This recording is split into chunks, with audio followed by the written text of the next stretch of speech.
Hi, this is Deborah back again, and today I'm going to continue on doing my Stamperia paper pad junk journal. So I haven't cut all my papers yet, and now I'm going to cut this one. I'm just looking at what I might do with it. So I've got a size that's about that big, so this would create a really nice page, and then you'd have that one on that side. And on the back, I also like this bit here with the writing. But if I cut it at the 8 inches, I'm just going to get that in. So I'm definitely going to cut the top of the page off. Let's go ahead and do that, and then I'll work out what I'm going to do with the rest. Now that letter is just so pretty. In fact, they're all so pretty.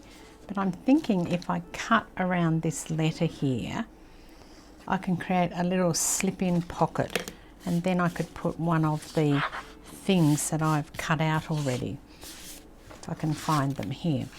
Like one of these could slip into that then and sit there. So I think that's what I'll do. Now to do that, I will need my craft knife, because I actually don't want to cut into it. I just want to take from here and then down here, and then I'm looking at this size, that'll tuck in there and still be fine. So let me just go and do that. Now, if you're not good with the craft knife, you could just start it with a craft knife and then use your scissors to trim the rest up. But I just use my steel ruler and put it against where I want it, and then I'll slice that down. I didn't end up even using my ruler. I just freehand cut that, which is another way that you can do it. And you now see I've got a hole in my paper. But this one I had before, which I don't know why I keep losing. Here, I've got too much blue on the table, I think. Will fit in there. So you'll have a little tag sticking out of there. But obviously, you need to put something on the back, otherwise you're going to have a hole in your paper. Let's see what we can find to put on the back of it. Now I'm going to introduce some paper that I have tea dyed. So I've got a few sheets of that, because I think if you use the tea dyed paper, it really, adds to that sense of junkiness. And I know it's not looking that junky at the moment, but trust me, it will. I will make it look junky.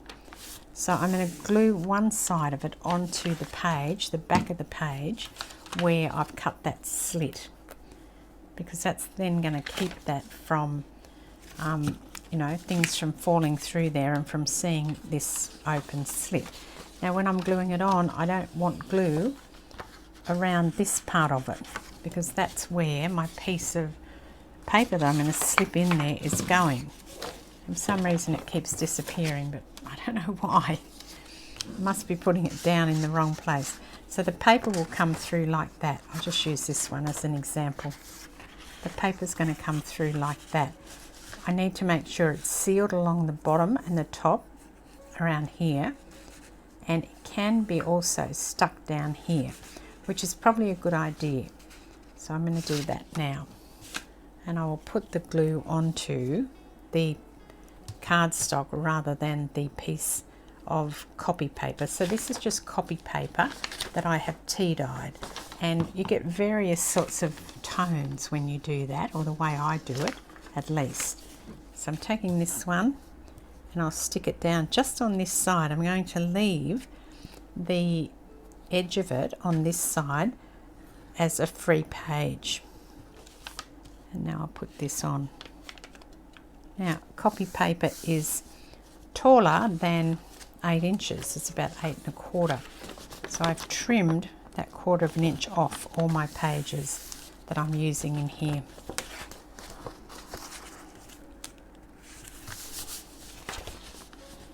But that's almost right.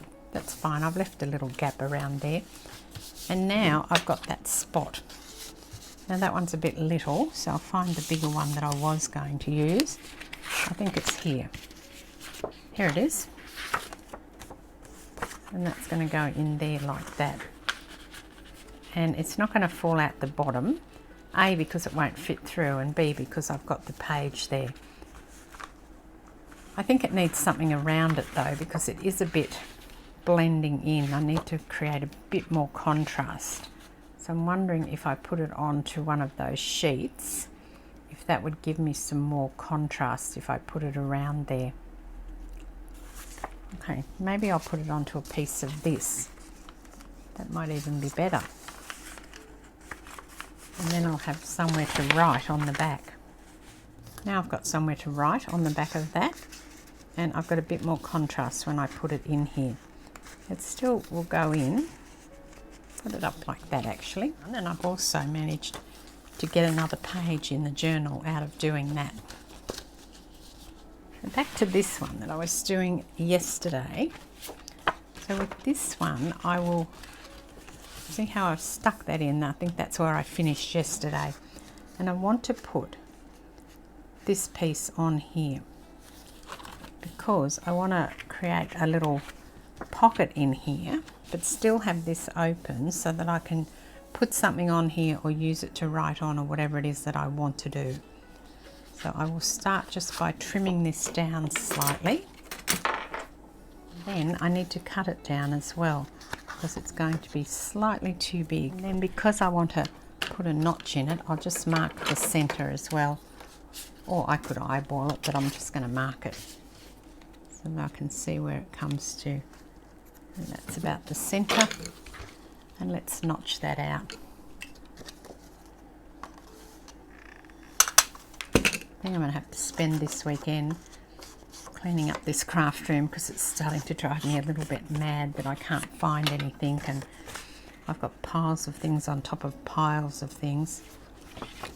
Okay, so there's our pocket. I'm usually quite good at keeping my supplies organised. I've got a very good system. For some reason in the last couple of weeks I've just let it get out of control, and of course once it sort of you lose it, then it's really hard to bring it back again, I find. Alright, so you've got a little flip down there and you've got a pocket in there. Let's see, have we got any little tags to put in there? I think we have. Here you go. Might put this one in because I quite like this one with the writing on it. Might keep that out for something else. Now this is the front of the paper pack, and on the back we have this really lovely image, so I wanted to use this. So I'm going to do some tearing with this one. Now this page here, which is very plain, I'm going to use some of these pieces. So what I'm going to do to start with is I'm going to tear this so that I get a raggedy edge across here. And I want it to come down, the tearing, to about here. I'm just making a mark there so I can see where I want that to come down to. Because this piece here I'm going to flip up onto the other side of the page. So when I'm tearing, I need to make sure I'm not tearing the edge so that I have a white edge on the piece that's left over. And how you do that is you need to mentally just have a think about it. That's what I do. Now if I tear towards myself, that's going to pull the paper here so I've got a white edge. So I need to tear away from myself. And you can see that doing that, the white edge is going on this piece here. And so I'm just going to gently tear this down. Just take my time because I've got to look where I'm going to. I'm going down to that mark. My mark is there. Actually, what I'll do, so I know where I'm getting it, is I'll get my scoreboard and I just will score that mark there. And I think sometimes when we're working with scrapbooking papers, we forget that it's okay to tear things. Now I've come to the end and I'm just going to clip that off. So this will be on here. And this piece will go up like that. Now it doesn't matter that this piece is not all the way to the top. I want to put some other things on here as well. So I'm not going to do anything with that for a moment. I'll just leave that piece. But I've got this piece. Now that has a white edge on it, but if I turn it this way, it doesn't have that white edge. Of course, you can always ink your white edge out, and even if you want to ink this, which I am, that's fine. So I will make a pocket out of this, but I want to put some more stuff on it before I do that. And I could have cut that off, I know that, but I thought that that might be a nice little flip down there so that it'll just come here and you'll flip it down. and I'll work out what I'm going to do here later. I'll just grab this one and see where I want to put that other torn piece. Now, it could go on here like this, which will give me a nice little place there to tuck something as well. It's showing a little bit of that white, so I'm just going to ink that edge up. And it's quite a pretty piece of paper too, that one. Okay, so that one will go there, but again, not doing anything with that. So I've got some other things that I want to add in before I start sticking those sorts of things down. Now, this one here, as I was saying, is the front of the cover. And again, I think I might do some more of that tearing and things. So I'm going to start at the top and pull it towards me and then tear it down. Now, we can't use the back of this. I could use parts of the back, but as far as all the back, no, I can't use that. So I'm quite happy to tear this into a pocket as well. When the paper's a bit larger like this, it makes tearing a little bit harder. Just persevere and I'm sure you'll get it. Now what I've managed to do is get the white edge on, which I didn't want. So what I'm going to do is I'm going to tear it back the other way. So I'm going to come up from the bottom and I'm going to tear it. Let me just think. If I tear it this way, I'm going to tear it away from me. There you go. Just, that's fine. I'm happy to give up a tiny little bit of that paper just to get a non-white edge on it. Doesn't mean I won't ink it still. I've got another little piece there. Quite enjoying this tearing. That one is going on there. So I've got one inside and one on the outside. And then I've got this piece here. So what I think I will do with this piece, because I can't use all of it down here, I need to work out an alternate use for it. With this piece here, I've got a piece that is longer or wider, I should say, than 6 inches, which is my paper width. So I want to be able to use that. Plus, I'm going to use this piece here. So just looking at what I can do, and I'm going to cut it so that it is, I think 7 inches would be good to cut it. So this is going to be a page, and I'm going to score it at the 1 inch mark because I know that it's 6 inches wide. So 1 inch will give me a piece to wrap and to sew through so that I've got a page, because all this is really, really pretty. And I didn't really want to cover it up. Obviously, I need to cover this piece down here. So I think for that, I'm going to do a pocket. Let's see what we've got left in the pocket section. What about this one? That one's really nice. And again, that's the other side. I would like to use this, but I really like that little bird thing down there as well. And that, which all of that would make a really nice tag. So I'm in a bit of a dilemma now. I think I'm going to put that to one side for a moment and see what else I've got that I can do a pocket out of. I've got this one here that I can do a pocket out of. So I'll cut this one down. Now I need to measure. I want it to cover this, but I don't want it to hide all of that. So I might even do it like down here like this and do another tear spot. So it would have to start about 4 inches and 3.5 and then 2.5. See if I've got enough paper to do that. 4 inches, no I do, okay. So my first step would be to start where I'm going to be at the maximum. So the maximum I need is 4 inches. Now, of course, I could just do that and create a pocket, but I'd like to try and expose more of this. I think I'll go here with my pencil and just work out that I can come down to about there, and then I need to be sort of here when I'm finished. So if I start up the top, and again tearing away from myself, and just work my way down. Where's that mark here? It's hard to see on these. And just keep pulling that until I head toward that mark there. And what I've done is I have pulled some white paper out, because I think this is all looking a bit, it's not got enough punch for me. It's looking a bit dull.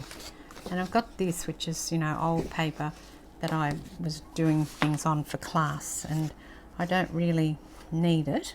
I can't really use it because it's got drawing on the back. It's only a light bit of pencil drawing. I think this would look quite good if I could put a little tiny row of white between these two pieces. It may not, but I'm going to try. So I'm going to do a full-size piece and just follow that piece that I just did before. And see what this looks like. Now, I will ink that edge because now it's looking a bit too stark. Maybe I should get a cream. I'm not sure I have any cream cardstock actually, but I thought introducing the white throughout the journal might really help. Let me try this again. I think that's better now that I've inked that edge. You've got that little pop, and it's making this, you know, both pieces stand out again. Now I'm going to stick this one down, but I'm not sticking the other one down. I do need to straighten this up a tiny bit. The reason I'm not sticking the other one down yet is I want to decorate that before I stick it down. So when I decorate that, it's going to go on top. So for now, I'll just poke it inside so I know that that belongs with that. Otherwise I'm going to have bits of paper everywhere. So at the moment, it's just fine. It's a journal and it's got pretty papers, but I'd like to kind of enhance it a little bit with some other stuff. So to that end, I'm going to go and grab some different sorts of laces and things, I think, and do some sewing, and I'll come back and show you when I've done that. Okay, so now I just wanted to show you what I've done, and I'm going to finish it later on, but I thought I'd give you a good look at what I've done to it to make it more than just, you know, the scrapbooking papers and the types of things that you can do to it. So this is going to be the front cover, and I've put a strip of that white paper underneath, and then I've sewn some pieces of fabric on and put some paper down here. I actually think I need to cover that paper because it's not up quite straight enough for me, but anyway, I'll be able to do that. And then I've got a couple of people. These are the Tim Holtz photo booth, and I've cut round them and put those people there. So I've kind of got some things going all through the book, because if I just have the people here, then it's going to look a bit weird, because they'll go, well, why have you only got the people there? So I've continued it through the book, and I will continue to do so. I like this little tag. I think this is the place to start. I think that's really cute. And I've sewn a bit of that fabric on the top of it and then tucked it up in there. So you can still see the bird and the heart, but now you've got that. With this one, I've stuck this down and I've put another little tag in here with the fabric on top, and also that little travel notes thing. And then on this page, I've actually introduced a whole new thing, and that is the chipboard pieces, the die cuts that I had the other day, the heavy duty ones. And even though they're not from the blues range, they tie in really well. The colours in them are very similar, and I really like the images as well, because there's a lot of birds and flowers and things in this one, and I think it ties in with the theme of the book. And then I've put this one behind there. Now that's not to say I might not do more on this. I've also put some washi tape down in certain spots. Actually, I've just put that on because I had a fair bit of stitching there and I wanted to cover it up. So I've put some glue underneath it to hold it on, and then just laid that washi down. So that's going to be the front cover, and that will be the back cover. This is another one I've done. I did that pocket, and then I've added some of the tea-dyed paper that I've torn and inked across the edge. Now at the moment I've just popped this in. It's just a piece I cut from the 4x4. I might make that into a tag shape and do something more with it at a later date. And then here is the centerpiece where I did that did the cutting. So I've got these two. Now these are just made from a piece of the 4x12 inch, and I've cut that in half, added some paper from a dictionary on top. It's not a pocket, it's just paper, and put one in each side. Now on this side, the back side, I've got that flip I put in. I've put a butterfly from that same chipboard range, and that's the little one that I cut off the front cover. So I've used that in there. So that's another page. Then here's another one. So this is the one that I did with this in it. Now all I've done to that is added some fabric, sewn a bit of fabric on top. So that can sit in there, and then that is the tea-dyed paper. And then I put some more of that washi tape down to cover the stitching. Then on this side I tore it. Now because I tore it, I inked both sides of it and just tore it like that. So it's going to be just a page that's not a whole page. I've used some more of the dictionary paper, another Tim Holtz photo booth guy. And then this is also from that same range. So that's the small one of the other one that I showed you earlier. And then some lace and a bit of old fabric that I've ripped to put in there. So that's the next page. This one I don't think I've done anything else to since I did it before on the previous video. I haven't, so I can probably pop some tags in there. Let me just grab some tags and see if we can put some in there. So we'll put a tag in there, oops, and a tag in here. And I've got the little thing. Now in this I probably will go through and stitch some of the tea-dyed paper in there to make it more of a journal and make it a bit thicker so it'll sit in there a bit harder and it won't fall out. And here's another one that I've done.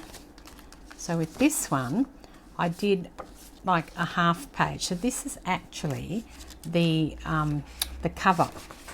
So if you remember, we had the cover where I really liked that and tore that, and then I put some white on the edge of it. I've got a bit of that brown cardstock for now and put in there. More of the lace and ripped fabric, and then 3 of the people from the photo booth.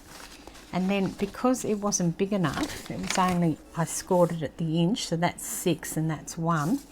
Then I stuck a piece of the coffee dyed or tea dyed paper on that flap. So I'll sew the signature through there, and then I'll have 2 extra pages to write on. And then this one here is one of them as well, and I've again torn that down. Now I've introduced some pink, and this range has got the blues and the pinks, and I don't mind that, so I'm going to put a bit more pink to try and, you know, make it more cohesive as I go through. Some more of that same lace and a bit of fabric. Now what I'm using to create all this is this little old tea cloth or tabletop cloth. It was only tiny, but it's got this beautiful lace around the edge, and also it's really fine, so it rips really easily. There's a bit that I've torn off, and I've just, because it was ripping anyway, it's really easy to rip, see? And I've just ripped that and then added a bit of this lace on top. But I've got plenty of other thin lace. I just used that because I thought, why waste that? And I think that looks really nice there. And then again, I've sewn a little bit of that on top of the tag and tucked it in, and I put a little butterfly up the top. So that's that one. And then on this side, this is the one that goes all the way down. So this was the one that flips up. I've added some of the dictionary page on this side, and then I've put the clock from that same chipboard range on here. So that flips up like that, or you can flip it down. And this, I haven't done anything with this yet. I will, but I'm just not doing it right now. And then this was the one that we already did, so I haven't really done anything more with that one either. And then I've got all of these. So I've got 5 more left here that I need to decorate up. I've still got plenty of paper, as you can see. I've got ripped bits of dictionary page everywhere. Still got some of this cotton cloth or linen, or what, I think it's cotton actually. It's not linen, I don't know, it might be. I read somewhere that if you touch linen it's cold, and this feels, although it's thin, it's probably more like a cotton. But anyway, and I've got more of this stuff left, and I've also got like another envelope and other little things like this, and a whole host of those chipboard pieces. I won't use all the chipboard pieces, but I certainly will endeavour to use all of these tags and little bits that I've got left. I've still got some of these and other little things to put in the journal. So that's it. I hope you enjoyed that, and you can go ahead. I've had some comments from people saying that they've been stashing away their papers, and now this might, you know, get them out and start using them. And I personally think that's a good idea, because I've got a whole stash of papers too, and I'm just working my way through them so that I can not have as many, and hopefully I'll resist the urge to buy too much more, but probably not. I think I'm kidding myself. It's a bit of a habit, isn't it? All right, so that's it for today. I hope you liked that, and thank you very much for joining me. I'll catch you next time. Cheers.